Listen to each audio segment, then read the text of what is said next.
Durante años fue vista como alguien graciosa, directa, sin miedo a decir lo que otros callaban. Parecía intocable, decía lo que quería, se burlaba de quien quería y siempre salía bien librada. Pero con el tiempo, el personaje la devoró. Lo que antes parecía humor terminó convirtiéndose en algo mucho más serio. Tan serio que acabó con su carrera, con su libertad y con una de las cancelaciones más fuertes que ha vivido México. Hay cosas de este caso que no se pueden decir así nada más, porque YouTube me borraría el canal, pero en este video te voy a explicar cómo una creadora pasó de ícono a presa. Desde muy joven, Jocelyn Hoffman estuvo frente a cámaras. Antes de que existiera Just Stop, ya había un recorrido previo en medios tradicionales que pocas personas recuerdan del todo. De niña apareció en comerciales y pequeños espacios de televisión, trabajos normales para alguien que creció en un entorno donde el mundo del espectáculo no parecía algo lejano. No era fama masiva ni reconocimiento público, pero sí una rutina temprana, sets, guiones simples, horarios largos y la idea de que estar frente a una cámara era algo cotidiano. Tal vez conocer la fama a temprana edad terminó creándole serios problemas psicológicos que acabarían con ella en prisión, pero no nos adelantemos. Con el tiempo, esa exposición temprana se combinó con estudios en comunicación, una decisión lógica para alguien que ya entendía cómo funcionaban los medios desde dentro. Ahí aprendió el lenguaje formal de la televisión, cómo se construye un mensaje, cómo se habla para una audiencia y cómo se vende una personalidad. Todo parecía apuntar a una carrera tradicional, pero el contexto empezó a cambiar. YouTube apareció como un espacio sin filtros, sin jefes visibles y sin reglas claras. En ese escenario nació Just Stop. El canal comenzó de manera sencilla, con videos grabados desde casa, una cámara fija y una actitud que contrastaba mucho con lo que se veía en la televisión. Su estilo era característico, directo, a ratos incómodo. Hablaba de otros youtubers, de videos virales, de errores ajenos. No se presentaba como alguien correcta ni cuidadosa con las formas, sino como alguien que decía lo que pensaba sin medir demasiado las consecuencias. Eso conectó rápido. A la gente le gustó. El crecimiento fue acelerado porque el contenido se sentía distinto, más agresivo, más cercano a lo que muchos pensaban, pero no decían en voz alta. Mientras otros cuidaban su imagen, Just Stop parecía disfrutar romperla. Cada video traía más reproducciones, más comentarios y también más críticas, pero estas no frenaban el avance. Al contrario, alimentaban el personaje. Just Stop fue consolidado como una figura que no pedía permiso para opinar y que parecía cómoda estando en conflicto. Esa comodidad con el choque constante se volvió parte central de su identidad. Con el crecimiento llegaron invitaciones a eventos, premios, colaboraciones y un lugar fijo dentro del ecosistema de creadores más grandes de México. Con el éxito, también se fue formando una imagen muy clara, la de alguien sin filtros. Esa etiqueta no nació de la nada, se construyó video tras video. No se trataba solo del tono, sino de la forma en la que hablaba de otros, de cómo se colocaba por encima de los temas que trataba y de la seguridad con la que emitía juicios. El personaje funcionaba porque parecía auténtico, pero también porque no mostraba grietas. En ese punto, Just Stop ya no era solo una persona haciendo videos, era una marca sostenida por polémicas constantes y por una audiencia que esperaba cada vez algo más fuerte. La oscuridad no estaba en la estética, sino en la dinámica. Crecer señalando, crecer hablando de otros, crecer sin frenos, mientras todo alrededor empezaba a girar únicamente alrededor de la atención. Ahora bien, aquí viene un serio punto de quiebre. Uno de los primeros choques grandes fue con Kaeli. La cosa empezó simplemente porque la gente empezó a compararlas. Resulta que en ese momento YouTube México estaba dividido en grupos muy claros y cualquier pelea se convertía rápido en una guerra de bandos. No era solo Just Stop contra Kaeli, eran comunidades completas defendiendo a una u otra. Los videos, las respuestas indirectas, los comentarios cargados y las burlas cruzadas marcaron una etapa donde el drama empezó a rendir más que el contenido en sí. Para muchos, ese enfrentamiento fue entretenido. Para otros, fue la primera señal de que el canal ya no se movía solo por humor, sino por confrontación constante. Ahí se empezó a normalizar la idea de que pelear en público era una forma válida de crecer. Pero eso no fue todo. Con el tiempo, el esquema se repitió.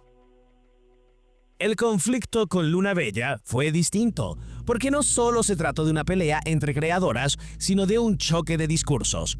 La protagonista de este video adoptó una postura moralista, señalando conductas ajenas y colocándose en una posición de juicio.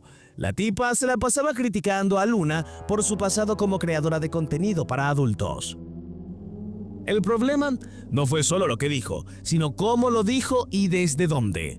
El público empezó a notar contradicciones claras entre el discurso que sostenía y su propio historial de contenido. Estos choques marcó un cambio en la percepción del público.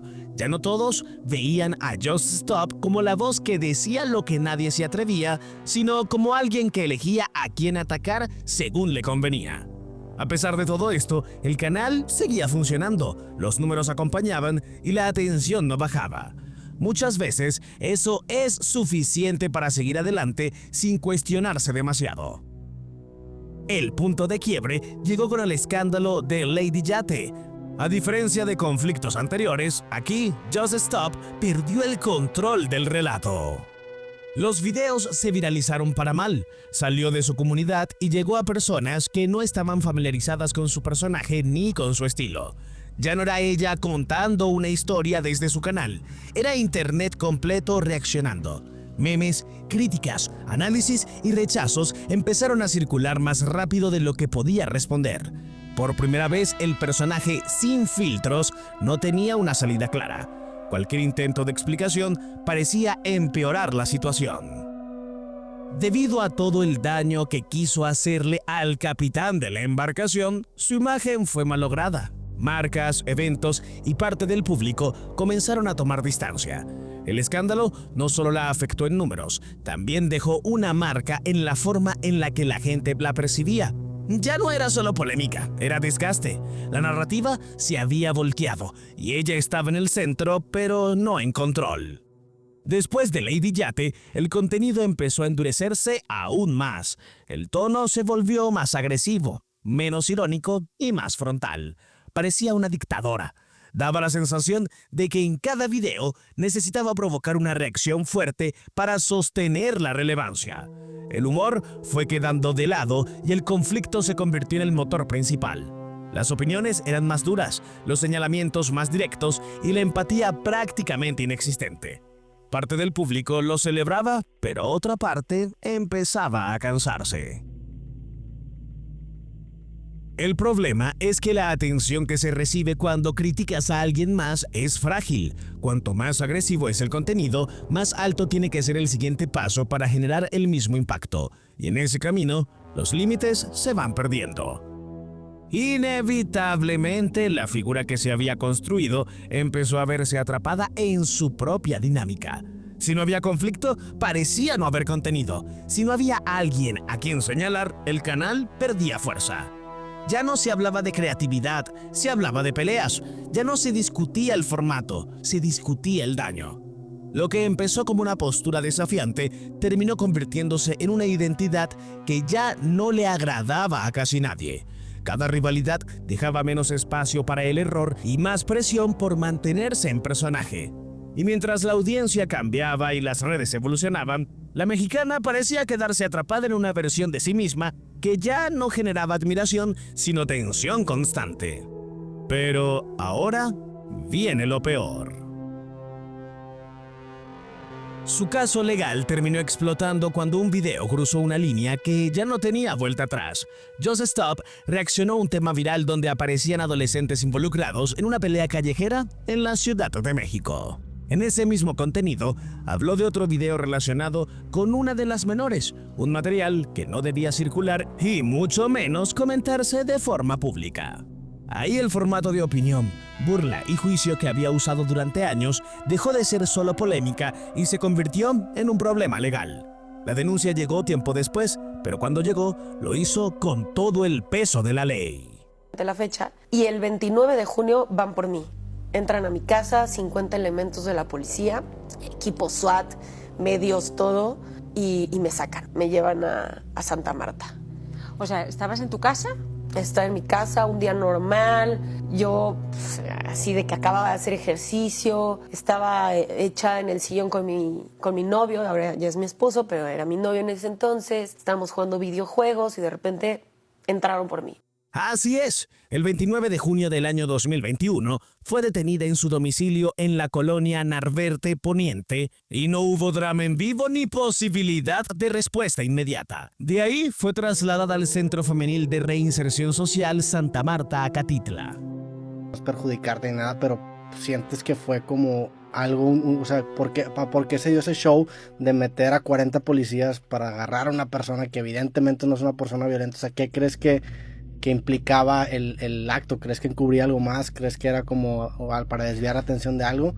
O sea, porque esa impresión a mí me dio como punto de vista externo, decir, ¿por qué mandarías a 40 personas por una persona, o sea, por una persona que ni siquiera es violenta, ¿no? Claro, honestamente no tengo ni idea. O sea, igual todos nos hicimos la misma pregunta.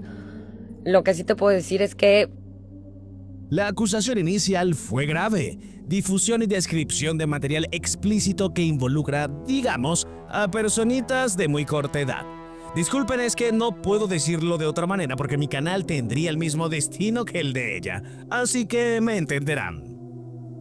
Pues sí, resulta que su canal fue eliminado, sus redes quedaron en silencio y la figura que durante años había vivido de hablar quedó completamente fuera del espacio público. Para alguien cuya carrera dependía de su voz, el golpe fue total. Durante meses, su nombre estuvo en todos lados. Mientras avanzaba el proceso, la Fiscalía y la Defensa entraron en un esquema de justicia restaurativa. El delito fue reclasificado a discriminación y se llegó a un acuerdo con la víctima. Ese acuerdo implica aceptar responsabilidad, ofrecer una disculpa pública, no volver a hablar del caso ni de la persona afectada y cumplir con una reparación del daño que incluyó bienes materiales, dinero, donaciones permanentes y capacitaciones. También se estableció que no podía expresarse de forma humillante o denigrante hacia otras personas y que debía publicar contenido mensual relacionado con los cursos que tomaría sobre víctimas y responsabilidad. ¿por qué? No sé si sea un efecto secundario del encierro, no sé si tenga ahí una deficiencia de nutrición, no lo sé, pero me siento mareada, entonces le decía, de repente me siento como si estuviera borracha, entonces no sé si estoy en un sueño, no sé si esto es real, si esto ya acabó, o voy a despertar y sigo ahí, porque algo que me pasaba mucho es que me dormía y yo me iba, ¿no? O sea, yo salía de ahí y cuando me despertaba, ¡pum!, era como un golpe contra la realidad de, no, sigues aquí.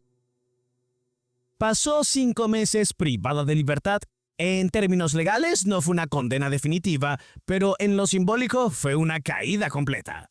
El personaje sin filtros, pues, ¿qué te puedo decir? Desapareció. No había comentarios, no había aplausos ni hate, no había validación. Ya nada de eso existía en prisión. Cuando salió del penal el 30 de noviembre del año 2021, lo hizo en silencio, lejos del ruido que antes dominaba. La Just Stop, que había construido su carrera, ya no se encontraba en el mismo lugar. Ahora bien, su reaparición fue un poco distinta. El tono era más bajo, las palabras más cuidadas. Hubo disculpas, incluida una pública, y también un reencuentro con figuras con las que había tenido conflictos, como Luna Bella. Ese momento marcó un quiebre claro con su versión anterior. Ya no había sarcasmo ni ataques, solo reconocimiento del daño causado. A partir de ahí, su vida se volvió más privada. Se alejó de YouTube, se enfocó en su familia, se casó, tuvo una hija y mantuvo una presencia digital mucho más limitada. Pero los problemas no terminaron ahí. Esta chica intentó construir una nueva etapa. Lanzó un proyecto enfocado en bienestar emocional y crecimiento personal. El discurso era completamente distinto al de antes. Hablaba de equilibrio, conciencia y procesos internos. Sin embargo, esa nueva faceta también generó polémica. Las redes la acusaron de que se presentaba como psicóloga sin contar con una cédula profesional. Ella respondió que no ofrecía psicoterapia, que había estudiado psicología y que el proceso administrativo de titulación seguía en curso. Aún así, la discusión se instaló rápido y volvió a ponerla bajo la lupa. Pero espera, todavía hay más. En marzo del año 2024, volvió a enfrentar un episodio legal, esta vez relacionado con una ex socia con la que manejaba un spa. Se le impuso una orden de protección que le prohibía publicar contenido en cualquier red social. Ella dejó de subir absolutamente todo, pero más tarde hizo pública la venta de un inmueble en una cuenta personal donde, según explicó, solo tenía familiares. Eso fue considerado un incumplimiento y fue detenida por unas horas. Algunos medios hablaron de agresión, versión que después fue desmentida por su pareja. Ese mismo día quedó en libertad y meses después, en diciembre, pudo volver a publicar como parte de un arreglo. Ahora bien, en enero del año 2025 se hizo público que su caso había quedado cerrado de forma definitiva. Una jueza decretó el sobrecimiento de la carpeta judicial, lo que, en términos legales, equivale a una sentencia absolutoria. El fallo estableció que no podía abrirse una nueva investigación por los mismos hechos y que no contaba con antecedentes penales. Para muchos fue el cierre formal de una historia que había marcado a toda una generación de creadores. De verdad te lo digo. A día de hoy su figura ya no ocupa el mismo lugar que antes. No es la voz dominante ni el centro del drama de las redes. Su presencia es más medida, más controlada. Para algunos es una persona que pagó un precio alto y cambió. Para otros, alguien que sigue generando dudas. Lo cierto es que el encierro, el silencio y el proceso legal marcaron un antes y un después. La Just Stop, que vivía del conflicto, se apagó en el momento en el que la realidad le quitó el micrófono. Y lo que quedó fue una mujer tratando de mantenerse a flote en un internet que ya no olvida tan fácil.